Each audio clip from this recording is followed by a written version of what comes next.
দর্শক শ্রোতা বন্ধুরা, ডিবেট উইথ রানা চ্যানেলের পক্ষ থেকে আপনাদের সকলকে স্বাগতম শুভেচ্ছা। আশা করি আপনারা সকলে যে যেখানে আছেন ভালো আছেন। আপনাদের প্রতি আমার চ্যানেলটা সাবস্ক্রাইব করার অনুরোধ জানাচ্ছি।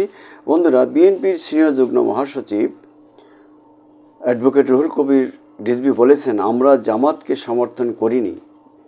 বিএনপির উদারতার কারণে তারা বাংলাদেশে প্রথম রাজনীতি করার সুযোগ পায়। তিনি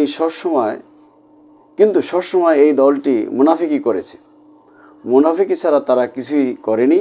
যে দলটি ছাত্র জনতার উপর গুলি বর্ষণ করেছে, নির্বাচনে হত্যা করেছে, জামাত বলল তারা আওয়ামী লীগকে মাফ করে দেবে। আবু সাইদ এবং মুগ্ধর রক্তে কিভাবে মাফ করবেন প্রশ্ন রাখেন তিনি। বুধবার বিকাল 5:30টায় রাজশাহীর বাগমারা উপজেলায় তাহেরপুর উচ্চ বিদ্যালয় মাঠে শহীদ অধ্যাপক আব্দুল ওয়াহেদ মণ্ডলের 23তম মৃত্যুবার্ষিকী উপলক্ষে আয়োজিত স্মরণ সভায় প্রধান অতিথির বক্তব্যে তিনি এসব কথা বলেন।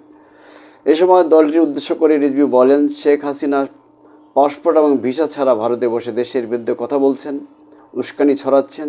সেই ভারত যদি আপনাদের কাছে প্রিয় হয়ে যায় তবে এটি খুবই দুঃখজনক। এ সময় কেন্দ্রীয় জেলা উপজেলা বিএনপির অঙ্গ সংগঠন সহযোগী সংগঠনের নেতৃবৃন্দ উপস্থিত ছিলেন।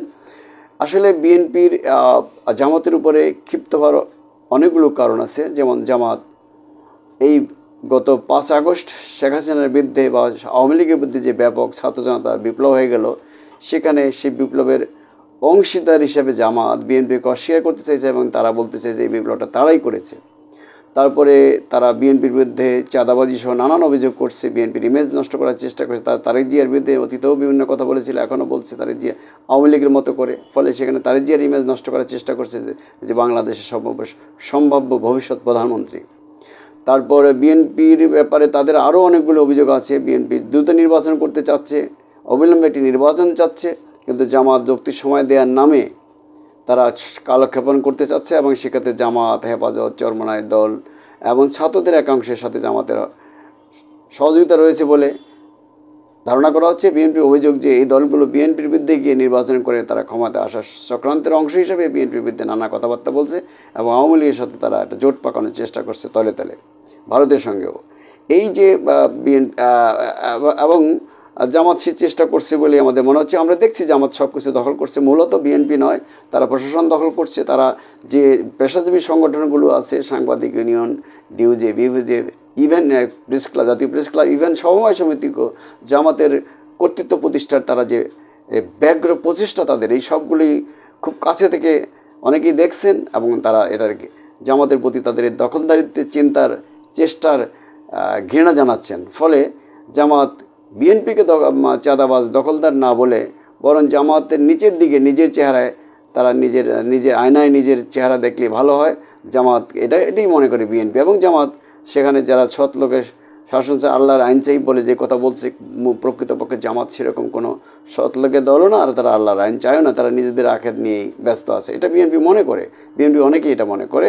ফলে এক্ষেত্রে জামাতের কোনো সদুত্তর পাওয়া যাচ্ছে না। অর্থাৎ তাছাড়া সর্বোপরি জামাত 71কে অস্বীকার করতে চায়। তারা মুক্তিযুদ্ধের বিরোধিতা করেছিল, স্বাধীনতার বিরোধিতা করেছিল, আলবদর রাজাকারা গঠন করেছিল, যে বুদ্ধিবৃত্তির সহ মুক্তিযুদ্ধ হত্যা করেছিল। সেই জামাত আজও তাদের অতীতের সেই ভূমিকার জন্য ক্ষমা চায়নি। যেমন ক্ষমা চায়নি আওয়ামী লীগ 24 সালে তাদের বিপুল সংখ্যক ছাত্র জনতা সহ এর আগে যতগুলি মানুষকে হত্যা করেছে, ব্যাংক লুটপাট করেছে, বিদেশে টাকা পাচার করেছে, গণতন্ত্র সহ সকল প্রতিষ্ঠান ধ্বংস করেছে, নির্বাচন ব্যবস্থা, বিচার ব্যবস্থা সব কিছু, ব্যাংক, বিমা সব কিছু আওয়ামী লীগ ধ্বংস করেছে। ফলে এই আওয়ামী লীগের মতোই জামাতে আরেকটি অপরাধী দল। ফলে তারা অতীতের জন্য যেমন ক্ষমা চায়নি, ভবিষ্যতে তারা সেরকমের ষড়যন্ত্রমূলক রাজনীতি করতে চাচ্ছে বলে স্পষ্ট হয়ে উঠেছে বিএনপির কাছে। ফলে বিএনপির সেই ক্ষোভ আওয়ামী লীগের পাশাপাশি জামাতের উপরে রয়েছে। এই ক্ষোভ কীভাবে জামাত নিরসন করবে আমরা জানি না। জামাতের চরিত্র বদল হচ্ছে না, যেমন চরিত্র বদল হচ্ছে না আওয়ামী লীগের। জামাত সে আগের মতোই রক কাটা, অতীতকে মানুষকে ভুলিয়ে দেওয়া, সে আওয়ামী লীগের মতোই মানুষ হত্যা করা, মানুষের যে উপরে যে জুলুম নির্যাতন হচ্ছে সেটাকে অস্বীকার করার চেষ্টা করে। এগুলি এক ধরনের মানবতার লঙ্ঘন এবং এই মানুষের এই মৌলিক অধিকারগুলিকে তারা স্বীকার করতে চায় না দুটো দলই, আওয়ামী লীগ এবং জামাত। খোদা হাফেজ, বাংলাদেশ জিন্দাবাদ।